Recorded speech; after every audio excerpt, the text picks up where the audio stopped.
No one will ever replace my husband. No. But I do see some similarities of my husband in JD and Vice President JD Vance. I do.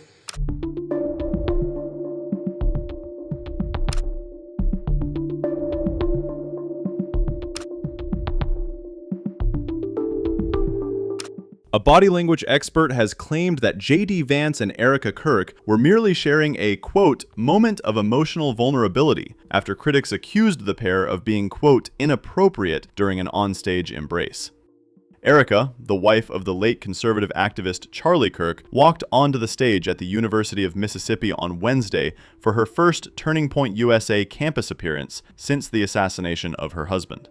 After speaking about how she lost her, quote, best friend when Charlie was killed, the mother of two introduced Vice President J.D. Vance to the stage. The pair tightly embraced, and Erika grasped the back of Vance's head before departing the stage. The moment quickly went viral online, with critics describing the greeting as, quote, disgusting. A profile shared their pictures from the event, showing Erika Kirk placing her hand at the back of Vance's head during the hug, and wrote, Erika Kirk, J.D. Vance, October 29, 2025, TPUSA event on the Ole Miss campus. The hug, quote. What do you see between Erika Kirk and J.D. Vance? Another person asked. Many pointed out the hand on his hair during the picture and brought Vance's wife, Usha, into the conversation. Ole Miss, I got a question. Are you ready?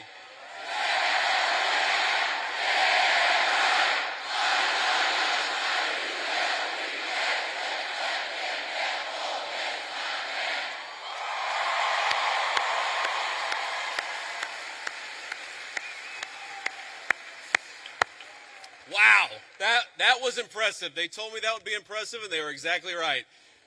So let me say a few words of thank you first to my dear friend and the widow of my dear friend Charlie Kirk. Erika, you have been such an amazing inspiration to the entire country. How much do we love Erika Kirk? She's done a hell of a job.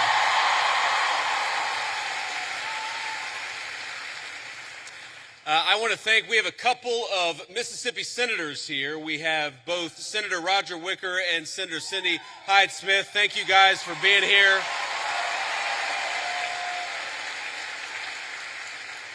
We have the governor of Mississippi with us. We got an all-star crowd here. Governor, thank you for being here.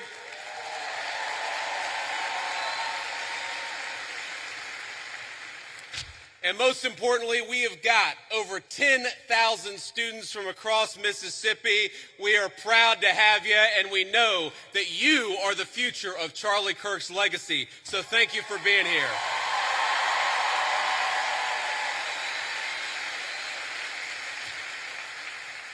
You know, I got this whole speech written, and I'm not going to deliver any of what I had written. I'm just going to speak from the heart, because that's what Charlie would so often do. And you know, when I think about what we lost 6 weeks ago, it feels like forever ago when I was in a meeting in the West Wing and one of my staff members came in and said that Charlie had been shot. And then I looked at my phone and I saw all the text messages and realized that my dear friend had been very seriously injured. Now, in the West Wing at that time, we actually thought that Charlie had a chance. We didn't know that he was eventually going to pass away. There were initial reports from the medical team that maybe things were going okay. And of course, eventually Charlie took his last breath and went home to be with his Lord and Savior. I remember thinking at that moment, first, of course, about Erika and the children. They've got their oldest, their daughter, is very similar in age to our youngest child. And I remember thinking, what a terrible tragedy for that family. And the second thing that I thought was, what a terrible tragedy for the United States of America. Because Charlie wasn't just a political figure. He wasn't just a guy who went around campus and said very interesting things and hosted all of these debates. He was a person who, particularly to the young people of this country, to all of you, he had the very best advice. And I think that's the most important way for me to honor Charlie, which is to repeat that advice, something I found true in my own life. Charlie wanted all of you, whatever life path you chose, whatever career you chose, whatever you ultimately did for a living, Charlie wanted you.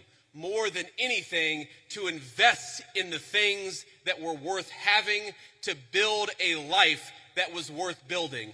And that started, the most important advice he ever gave you was fall in love, get married, and start a family. And I can't honor Charlie without repeating that most important advice.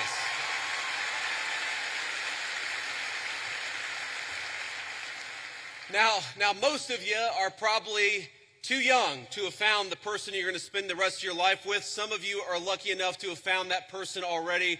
But I will tell you, if you're as lucky and blessed as I have been, it hits you like a ton of bricks.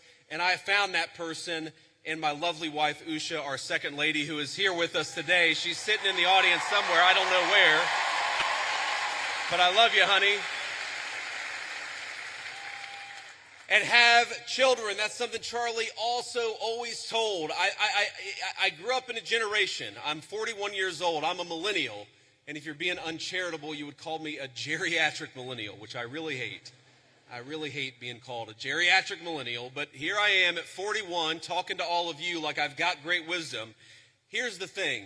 The one regret, the only regret that I really have in my entire life, and I've made plenty of mistakes, but the one regret that I have is that, frankly, I wish we had started having kids sooner. Because when you're a young father, you realize what an incredible blessing they are, but they're also very exhausting. And I know here at Ole Miss, we like to party a lot. And I know at Ole Miss, occasionally some of you will have a few drinks on a Friday or Saturday, or hopefully not a Tuesday night, but I'm sure that happens from time to time here in SEC country. But here's the thing. When you go out until 3 in the morning and wake up at 6 a.m. for class, the thing that I have learned in my old age is that incredible energy, God actually meant it for another purpose, and that purpose was to help take care of a family. So while you're young, have those babies if you're able to. That's something Charlie said all the time.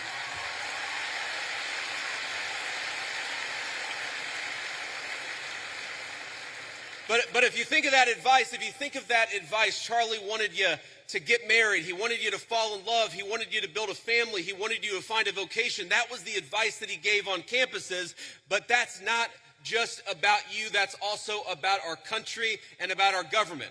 Because while you have the freedom to live life as you so choose, I have got a responsibility as your vice president to make the American dream as accessible as possible. And this is why, my friends, this is why we care about all the things that we care about. Why do I care so much about having a secure border in the United States of America? It's because I believe that when you let in a flood of illegal immigration, what it does is it drives down the wages of young people and makes housing unaffordable for the entire American population. That's why we closed down the border.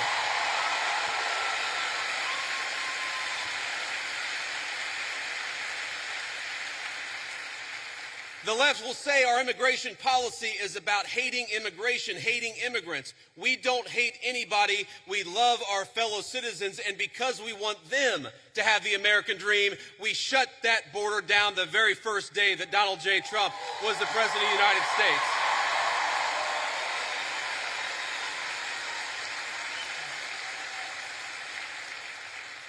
I care about you being able to afford a home, which is why we fought so hard to fix the broken policies of the Biden administration. I want a lot of you, I'm sure there are military veterans in this room right now. I'm sure there are a lot of people who will join the military in the future, and we're proud of you. But part of America First is ensuring that we never ask you to go and do the American people's business unless it is in the interest of the United States of America, and that's how we honor the sacrifice of our troops.